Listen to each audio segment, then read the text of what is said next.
আসসালামু আলাইকুম। রমাদান মোবারক। কেমন আছেন সবাই? আশা করি কাছে দূরে যে যেখানে আছেন সবাই ভালো আছেন, সুস্থ আছেন। আলহামদুলিল্লাহ, আল্লাহর অশেষ রহমতে আমরাও ভালো আছি। আমার রমজানের ব্যস্ততার কারণে আসলে ভিডিও আপলোড করতে খুবই সমস্যা হচ্ছে, সেজন্য কিন্তু আমি বিগত কিছুদিন ভিডিও আপলোড করতে পারিনি। আন্তরিকভাবে দুঃখিত। এখন অবশ্যই আমি চেষ্টা করব আপনাদের সঙ্গে কন্টিনিউ করতে। তো আজকের রেসিপিতে থাকছে পেঁয়াজু। কিভাবে মুচমুচে পেঁয়াজু খেসারির ডাল দিয়ে খুব সহজেই করা যায়, একদম দোকানের মতো ছোট পেঁয়াজুগুলো, সেটাই আপনাদের সঙ্গে শেয়ার করতে যাচ্ছি। সবার প্রথম দেখতে পাচ্ছেন এখানে খেসারির ডাল নিয়েছি 1.5 কাপ পরিমাণ। আমরা নর্মাল পানি দিয়ে ভিজিয়ে রাখবো 1 থেকে 2 ঘন্টা পর্যন্ত। আমি ওভারনাইট ভিজিয়ে রেখেছিলাম। পরের দিন সকালে কিন্তু এই খেসারির ডালগুলো একদম নরম হয়ে গিয়েছে। হাতে সময় থাকলে একটু বেশিক্ষণ ভিজিয়ে রাখলে নরম হয়ে যায় এবং শিলপাটাতে বেটে নিতে খুবই সহজ হয়। আপনারা চাইলে কিন্তু ব্লেন্ডারও করে নিতে পারেন। তো ব্লেন্ডারে করে নিলে হয় কি, একটু পানি দিয়ে করে নিতে হয়, সেজন্য শিলপাটাতেই কিন্তু এটা অনেক সুস্বাদু হয়। আমি শিলপাটায় বেটে নিয়েছি।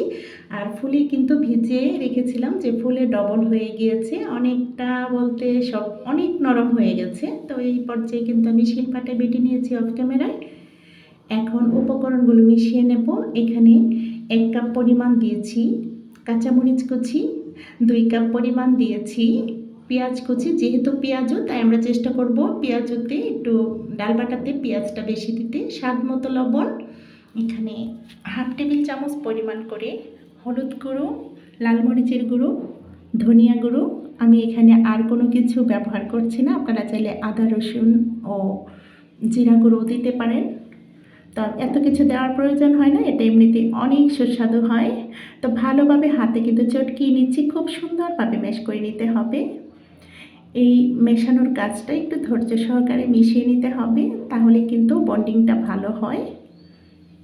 চাইলে হালকা একটু চালের গুঁড়ো দিতে পারেন। তো আমার অল্প পরিসরে কিন্তু এখানে চাল মেশানো ছিল। তো এই পর্যায়ে কিন্তু ভালোভাবে মাখানো হয়ে যাবার পর গরম তেলে ছেড়ে দিচ্ছি ছোট ছোট করে পেঁয়াজগুলো। খুব মুচমুচে করে ভেজে নেব, একদম দোকানের মতো, দোকানিরা যারা যেভাবে করে ঠিক সেভাবেই করার চেষ্টা করছি। আর এই পেঁয়াজটা কিন্তু অনেক ফেমাস, অনেকেই এটা বেশি পছন্দ করেন, তবে একটু সময়ের দরকার। বড় বড়গুলো এক ধরনের টেস্ট বা চোখের সৌন্দর্য বৃদ্ধি করে, আর ছোটোটাই কিন্তু অন্যরকম। তো অনেকেই অনেকটা পছন্দ করেন। আমার কিন্তু ছোট পেঁয়াজটা বেশ ভালো লাগে। ইফতারিতে কিন্তু আমরা এটা রাখতে পারি। আমরা অনেকভাবে পেঁয়াজু তৈরি করে থাকি, তবে এবড়ো তেবড়ো থাকলে কিন্তু পেঁয়াজুটা দেখতে বেশ ভালো লাগে, খেতেও মুচমুচে হয়। তা আমি ফার্স্ট বেজটা কিন্তু ভেজে উঠিয়ে নিয়েছি, দেখতে পাচ্ছেন। আমি কিন্তু টিস্যুতে রাখছি না, আমি একটা বাঁশের যে খাঁড়ি সেটাতে রেখে দিচ্ছি, যে তেলটা, অতিরিক্ত তেলটা সেটা কিন্তু নিচে ঝরে যাচ্ছে। আর আমরা যদি টিস্যুতে রাখি তাহলে হয় কি, পেঁয়াজটা একটু মুচমুচে ভাবটা কমে যায়। তাই আমরা চেষ্টা করব এরকম কোনো স্ট্রেনারে ঝরিয়ে রাখতে, তেলটা যেন ঝরে যায়। অতিরিক্ত তেলটা ঝরিয়ে নিলেই ভালো হয়। তো এভাবে কিন্তু আমি ফার্স্ট বেজটা উঠিয়ে নিয়েছি। এখন কিন্তু সেকেন্ড বেজটাও দিয়ে দিচ্ছি। আমরা চেষ্টা করব এই মিনি বা ছোট পেঁয়াজগুলো একদম ডুবো তেলে ভাজতে। তা আমি অনেকগুলো এভাবে ভেজে নিয়েছি, ওলট পালট করে ভেজে নিয়েছি। চুলার আগুনটা মিডিয়াম আঁচে রাখতে হবে। হাই আঁচে রাখলে হয় কি, পেঁয়াজগুলো পুড়ে যাওয়ার আশঙ্কা থাকে। একদম লো আঁচে রাখলে পেঁয়াজগুলো খুলে খুলে যেতে পারে। তো এইভাবেই আমি সমস্ত পেঁয়াজগুলো ভেজে নিয়েছি।